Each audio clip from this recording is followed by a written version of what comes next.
Egypt, दुनिया की पहली बड़ी सुपर पावर, फिरौन की सिटी। इसी इजिप्ट के बारे में आप सल्लल्लाहु अलैहि वसल्लम ने अपनी वफात से पहले क्लियरली बता दिया था कि तुम मुसलमान जरूर एक दिन इजिप्ट को फतह करोगे, लेकिन याद रखना, जब तुम इजिप्ट को फतह करो तो वहां के आम लोगों के साथ नेकी से पेश आना, क्योंकि वो तुम्हारे रिश्तेदार हैं। नाउ आप सल्लल्लाहु अलैहि वसल्लम की वफात के कुछ ही अरसे बाद मुसलमानों ने उमर बिन खत्ताब की लीडरशिप में रोमन और पर्शियन एम्पायर को हराकर उनसे ये सारे इलाके फतह कर लिए। लेकिन जैसे ही मुसलमानों ने ये सारे इलाके फतह किए, अचानक यहाँ पर एक बहुत बड़ा मसला हुआ। इन नए इलाकों में एक बहुत ही खतरनाक बीमारी ताउन हर तरफ फैल गई, जिससे मुसलमानों की स्पीड तो खत्म हो ही गई, लेकिन इस बीमारी से मुसलमानों के सारे बड़े जनरल्स शहीद हो गए और नए जनरल्स को चांस मिला कि वो आगे आकर मुसलमानों को लीड कर सके। तो अब इन बड़े जनरल्स के शहीद होने की वजह से हजरत उमर ने इन इलाकों में नए जनरल्स लगाए और यहाँ पर मुसलमानों का आर्मी चीफ अमर बिन आस रज़ी अल्लाह अन्हु को बनाया। अमर बिन आस के आर्मी चीफ बनने के बाद आहिस्ता आहिस्ता ये बीमारी खत्म हो गई और जब हजरत उमर को मदीना में इसका पता चला तो वो खुद हालात को कंट्रोल करने के लिए मदीना से मुसलमानों की फौज की तरफ गए। लेकिन ऑफ कोर्स जाने से पहले उन्होंने मदीना और पूरे अरब का कंट्रोल हजरत अली रज़ी अल्लाह अन्हु के हवाले किया। मतलब ऑफ कोर्स अगर हजरत उमर को इस सफर में कुछ हो जाता तो ऑटोमेटिकली हजरत अली रज़ी अल्लाह अन्हु इस पूरी एम्पायर के नए खलीफा बन जाते। जैसे ही हजरत उमर सीरिया पहुंचे, वहां उनकी मुलाकात नए आर्मी चीफ अमर बिन आस से हुई और उन्होंने खलीफा उमर के सामने एक नया जबरदस्त प्लान रखा कि अब हमें रुकने के बजाय एक नई दुनिया की तरफ जाना चाहिए, इजिप्ट। और वही इजिप्ट ही क्यों, मुसलमान तो रोमन एम्पायर के कैपिटल की तरफ भी जा सकते थे, क्योंकि इजिप्ट कोई आम इलाका नहीं था और पिछले हजारों साल से इजिप्ट दुनिया के सबसे रिच इलाकों में से एक था, जिसकी ताकत को कुरान में भी बार बार एक्सप्लेन किया गया है। लेकिन आखिर इजिप्ट इतना पावरफुल बना कैसे? आज से 5000 साल पहले दुनिया के हालात कुछ ऐसे थे कि दुनिया की सबसे इंपॉर्टेंट चीज सिर्फ एक ही थी, पानी। और जिसके पास दुनिया में सबसे ज्यादा पानी होता था वही पूरी दुनिया पर राज करता था। एंड ऑफ कोर्स उस जमाने से लेकर आज तक दुनिया की सबसे बड़ी रिवर इजिप्ट में ही थी, नाइल रिवर। और आहिस्ता आहिस्ता इसी दरिया के पानी की ताकत की वजह से पूरी दुनिया से लोग इजिप्ट में आकर आबाद होने लगे, जिसकी वजह से इजिप्ट दुनिया का सबसे ताकतवर इलाका बना और यहाँ के लोग दुनिया के सबसे रिच लोग बने। जिसके बाद इन्हीं लोगों में से एक आदमी खड़ा हुआ, किंग नार्मर, जिसने पूरे इजिप्ट को यूनाइट करके यहाँ पर दुनिया की सबसे पहली बादशाहत बनाई। बट वेट, ये तो 5000 साल पुरानी कहानियां है, तो आज हमें इस सब का कैसे पता है? इन दो टैबलेट्स को गौर से देखें। आज तक आपने जिंदगी में जितनी भी इजिप्शियन राइटिंग्स देखी, उन सब में दुनिया की सबसे पुरानी इजिप्शियन राइटिंग्स यही दो टैबलेट्स हैं, जिसमें किंग नार्मर को क्लियरली देखा जा सकता है।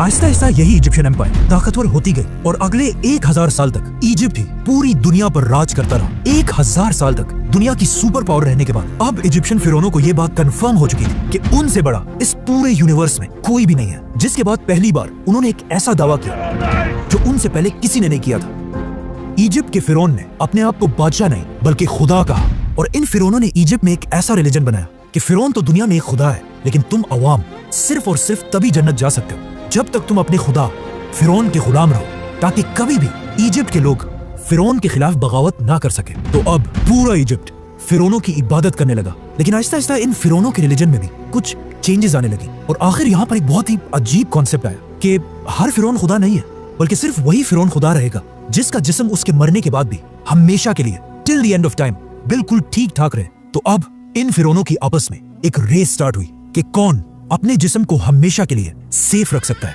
तो अब फिरौन अपने जिस्मों के साथ एक्सपेरिमेंट्स करने लगे, जिससे दुनिया में पहली बार ममीज का कॉन्सेप्ट आया। तो अब जैसे ही कोई फिरौन मरता था तो उस जमाने के सर्जन्स सबसे पहले उस फिरौन के जिस्म से सारा खून निकाल देते थे और उसके बाद उस फिरौन की नाक में एक कुंडा, एक हुक डालकर उसके दिमाग को उसके नाक से ही बाहर खींच लेते थे। जिसके बाद उसके जिस्म से सारे ऑर्गन्स, लंग्स, जिगर, गुर्दे सब निकाल लिए जाते थे, लेकिन सिर्फ दिल को बिल्कुल सेफ एक जार में रख दिया जाता था। जिसके बाद इस फिरौन के खाली जिस्म को बहुत ही केयरफुली अगले 40 दिन के लिए पानी में रख दिया जाता था और इस पानी में एक स्पेशल नमक मिक्स किया जाता था। 40 दिन के बाद फिरौन को निकालकर उसके खाली जिस्म को रेत से भर दिया जाता था ताकि वो हमेशा के लिए अपने सही शेप में रहे। और फिर फाइनली फिरौन के जिस्म पर तेल और हनी लगाकर उसके जिस्म पर हमेशा के लिए व्हाइट पट्टियां बांधी जाती थी और फिर उसे एक बहुत ही महंगे ताबूत में बंद कर दिया जाता था। इस ताबूत में फिरौन के जिस्म के साथ साथ खाने पीने की चीजें, बहुत सारा सोना और मोस्ट इंपोर्टेंटली उसका दिल उसके साथ दफना दिया जाता था। आहिस्ता आहिस्ता मरने के बाद हर फिरौन अपनी मम्मी बनाने लगा और ये बिल्कुल एक आम सी बात बन गई। तो अब मरने के बाद खुदा बनने की ये रेस ममी से भी आगे निकल गई और आने वाले नए फिरौन सिर्फ ममीज ही नहीं बल्कि अपने ममीज के ऊपर बड़ी बड़ी बिल्डिंग्स बनाने लगे, जो पहले तो सिर्फ नॉर्मल बिल्डिंग्स और टेम्पल्स थे, लेकिन आहिस्ता आहिस्ता ये बिल्डिंग्स बड़ी होती गई और इस तरह दुनिया में पहली बार पिरामिड्स का कॉन्सेप्ट आया। तो अब जो भी फिरौन मरता था वो अपनी ममीज पर एक से बढ़कर एक बड़े बड़े पिरामिड्स बनाने लगे और हर फिरौन ये चाहता था कि उसका पिरामिड पिछले फिरौन से भी बड़ा पिरामिड हो। और आहिस्ता आहिस्ता ये पिरामिड्स इतने बड़े हो गए कि आखिर एक फिरौन खुफू ने आज से 4,500 साल पहले दुनिया का सबसे बड़ा पिरामिड बनाया, the great pyramid of Giza. जब ये पिरामिड बनाया गया, ये उस जमाने में दुनिया की सबसे बड़ी बिल्डिंग थी और अगले 3,500 साल तक दुनिया की सबसे बड़ी बिल्डिंग का टाइटल इसी पिरामिड के पास था। लेकिन 3,500 साल बाद आखिर इस पिरामिड का रिकॉर्ड लंदन के इस चर्च ने तोड़ दिया। लेकिन ये चर्च भी ज्यादा अरसा अपनी जगह पर खड़ा नहीं रह सका और इसके गिरते ही पिरामिड दोबारा दुनिया की सबसे बड़ी बिल्डिंग बनी। लेकिन आने वाले वक्तों में आईफल टावर और बाकी बिल्डिंग्स ने पिरामिड्स का ये रिकॉर्ड तोड़ दिया। आज दुनिया की सबसे बड़ी बिल्डिंग बुर्जुल खलीफा है, वी ऑल नो दैट, जिसकी हाइट तो सबसे ज्यादा है, लेकिन वजन के हिसाब से अगर 12 बुर्ज खलीफा को मिला लिया जाए तब भी ये एक पिरामिड ज्यादा भारी है। मतलब ये पिरामिड इतना बड़ा है कि इस पिरामिड के अंदर 2000 बड़ी बड़ी ट्रक्स आसानी से पार की जा सकती हैं। नाउ सारे फिरौन ये पिरामिड्स तो बना ही रहे थे, लेकिन इन पिरामिड्स को बनाते हुए उन्हें इस बात का पता नहीं चला कि इनको बनाने के लिए बहुत ज्यादा पैसा खर्च होता था। इसीलिए ये पिरामिड आज दुनिया का सबसे बड़ा पिरामिड है और इस पिरामिड के बाद आने वाले पिरामिड्स का साइज आहिस्ता आहिस्ता छोटा होने लगा। और सिर्फ पिरामिड्स ही नहीं बल्कि इन पिरामिड्स की वजह से पूरी इजिप्ट की इकोनॉमी भी कमजोर होने लगी और हजारों साल में पहली दफा ऐसा लग रहा था कि फाइनली इजिप्ट अपने सुपर पावर होने का टाइटल खो देगा।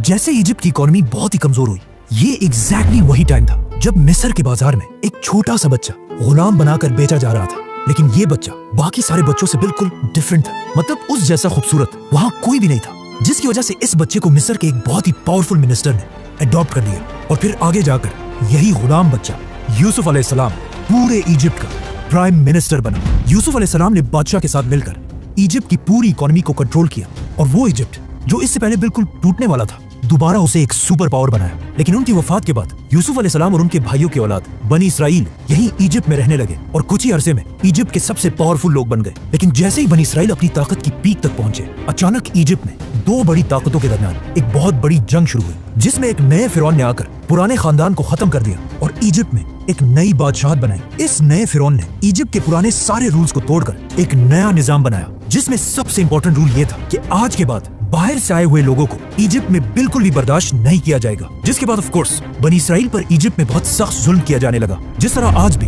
अमेरिका के नए सदर डोनाल्ड ट्रंप ने आते ही बिल्कुल उसी तरह अमेरिका से इमिग्रेंट्स को निकालने का प्लान बनाया है। अब इजिप्ट के सारे बनी इसराइल को नए फिरौन ने आते ही बनी इसराइल के सारे कारोबार बंद कर दिए और उन्हें अपना गुलाम बना दिया और इसी तरह अगले 400 साल तक बनी इसराइल इजिप्ट के लोगों के गुलाम रहे। लेकिन इन 400 सालों में बनी इसराइल के दिलों में सिर्फ एक ही उम्मीद थी कि एक दिन जरूर उनका एक पैगंबर आएगा जो उन्हें इस सख्त गुलामी से निकालकर आजाद कर देगा। और एग्जैक्टली ऐसा ही हुआ। 400 साल बाद अचानक एक दिन फिरौन के पास एक नजूमी आया और उसने आकर फिरौन को बताया कि बहुत जल्द इजिप्ट की जमीन पर एक बच्चा पैदा होगा जिसका ताल्लुक बनी इसराइल के खानदान से होगा, जो तुम फिरौनों की इस 3000 साल की एम्पायर को खत्म कर देगा। ये सुनकर फिरौन बिल्कुल हैरान रह गया और उसने फौरन हुक्म दिया कि बनी इसराइल में आज के बाद जो भी लड़का पैदा होगा उसको पैदा होते ही मार दिया जाए। जिसके बाद उसके सोल्जर्स हर घर में जाकर माओं से बच्चे छीनकर उनको मारने लगे। लेकिन जिस बच्चे को वो असल में ढूंढ रहे थे, मूसा अलैहिस्सलाम, वो उनके हाथ ना आ सका, उसे वो मार नहीं सके, बल्कि इस बच्चे को फिरौन अपने ही घर में पालने लगा। यहाँ से आगे जो हुआ वो हम सबको पता है। मतलब मूसा अलैहिस्सलाम ने पैगंबर बनने के बाद फिरौन के सामने आकर एक ही डिमांड रखी कि मेरे खानदान बनी इसराइल को गुलामी से आजाद कर दिया जाए। और बहुत सारे मिरेकल्स के बाद आखिर फिरौन ने उनकी बात मान ली और बनी इसराइल को आजाद करके इजिप्ट से निकलने की इजाजत दे दी। जिसके बाद बनी इसराइल के 6 लाख लोग एक ही रात में 400 साल के बाद इजिप्ट को छोड़कर फलस्तीन की तरफ रवाना हुए। लेकिन अचानक पता नहीं ऐसा क्या हुआ कि उस वक्त के फिरौन रैमसेस ने बनी इसराइल को इजाजत देने के बाद भी अपना किया हुआ वादा तोड़ दिया और अपनी पूरी फौज को जंग के लिए तैयार होने का हुक्म दिया। जिसके बाद रैमसेस अपनी फुल ताकत के साथ मूसा अलैहिस्सलाम का पीछा करने लगा। लेकिन जैसे ही वो बनी इसराइल को खत्म करने के लिए उनके बिल्कुल करीब पहुंचा,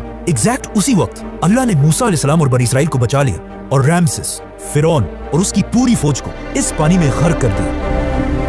अब यहाँ पर एक बहुत बड़ा मसला है कि मूसा अलैहिस्सलाम का जिक्र इजिप्ट की पूरी हिस्ट्री, टैबलेट्स, राइटिंग्स में कहीं भी नहीं है। मूसा अलैहिस्सलाम की स्टोरी हमें सिर्फ बाइबल और कुरान में मिलती है। लेकिन एक चीज हिस्ट्री और इन आसमानी किताबों में कॉमन है। मतलब आज दुनिया का हर हिस्टोरियन इस बात को मानता है कि मूसा अलैहिस्सलाम के दौर के फिरौन रैमसेस के मरने के बाद इजिप्ट कभी भी दोबारा अपने पैरों पर खड़ा नहीं हो सका। मतलब मूसा अलैहिस्सलाम ने सिर्फ एक फिरौन को नहीं बल्कि इजिप्ट के पिछले 3000 साल की हुकूमत को हमेशा के लिए खत्म करने की शुरुआत की थी। रैमसेस इजिप्ट का आखिरी बड़ा फिरौन था जिसने अपने आप को और अपनी पूरी फौज को अपने गुरूर की वजह से खत्म कर दिया था, जिसके बाद पूरी दुनिया को यह समझ आ गई कि फिरौन कोई खुदा नहीं बल्कि सिर्फ एक आम इंसान है। जिसके बाद यहाँ से पहली दफा इजिप्ट अपना सुपर पावर का टाइटल आहिस्ता आहिस्ता खोने लगा और यहाँ के हालात इतने खराब हुए कि आज तक इस दौर को डार्क एजेस के नाम से याद किया जाता है। जिसके कुछ ही अरसे बाद इजिप्ट के पास फलस्तीन में दुनिया की एक नई सुपर पावर सामने आई जिसके बादशाह का नाम था सुलेमान अलैहिस्सलाम। इसी तरह आने वाले वक्तों में इजिप्ट की ताकत कमजोर होती गई और इतनी कमजोर हुई कि बहुत सारी एम्पायर्स ने यहाँ पर हमला करके इसे फतह किया, जिनमें से एक बादशाह का नाम था अलेक्जेंडर द ग्रेट। लेकिन अलेक्जेंडर द ग्रेट की एम्पायर के बाद फाइनली एक नई super power the great Roman empire ने आखिर इजिप्ट को फुल ताकत के साथ फतह किया और अगले 600 साल तक रोमन एम्पायर ही इजिप्ट पर राज करती रही और कोई भी उनसे इजिप्ट छीन नहीं सका। लेकिन अब फाइनली 600 साल के बाद रसूलुल्लाह सल्लल्लाहु अलैहि वसल्लम की हदीस के पूरे होने का टाइम आ चुका था और मुसलमान उमर बिन खत्ताब की खिलाफत में रोमन एम्पायर से इजिप्ट छीनने के लिए उसके दरवाजे पर खड़े थे। सब्सक्राइब।